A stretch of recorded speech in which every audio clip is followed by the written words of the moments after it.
Hello আসসালামু আলাইকুম আপু ভাইয়েরা, ব্যাকের কি অবস্থা? নোয়াখালীর আফগানের রহমতে আসি পালে। তো ভিডিও শুরুতে এখন কথা কইনি, আর রান্নার ভিতরে যদি আপনাকে কোনো কিছু ভুল ত্রুটি মনে হয় আরে অবশ্যই কমেন্ট করে জানাবেন। কিনলে কোনো রান্নার পারদর্শী নয়। বিয়ের আগে খাইছি মার হাতের রান্না, বিয়ে হয়েছে আর প্রথম শাশুড়ির হাতের রান্না খাইছি। আমরা মোটামুটি নিজে চেষ্টা করি, আর কেউ না থাকলে তো নিজেরা অবশ্যই রাঁধতে হবে। বর্তমানে কেউ নাই বাসায়, আর একা একা রান্না করতে হয়। তো কি যা হারিয়ে হয় মোটামুটি নিজের মতো করে চেষ্টা করি। আর আমি প্রতিদিন যা রাঁধি যা করি রান্নাগুলোর লগে সব কিছু শেয়ার করবার চেষ্টা করি, কিন্তু সবসময় সময় হয় না সব কিছু শেয়ার করার, কারণ সবসময় সময় থাকে না, ভিডিও করা যায় না। এই কারণে সব কিছু সবসময় শেয়ার করতে পারি না। তো তাই যিনি খিচুড়ি রাঁধি, চিনি গুঁড়া চাল লইছি, মুসুরির ডাল লইছি, মুগ ডাল লইছি আর আলু লইছি।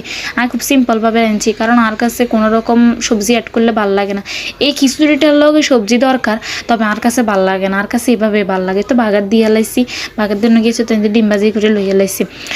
আর এই খিচুড়িটার লগে ডিম ভাজি না হলে একবারে জমে না, আর কাছে ডিম ভাজি ছাড়া ভালোই লাগে না এই খিচুড়িটা। তো চা বানাই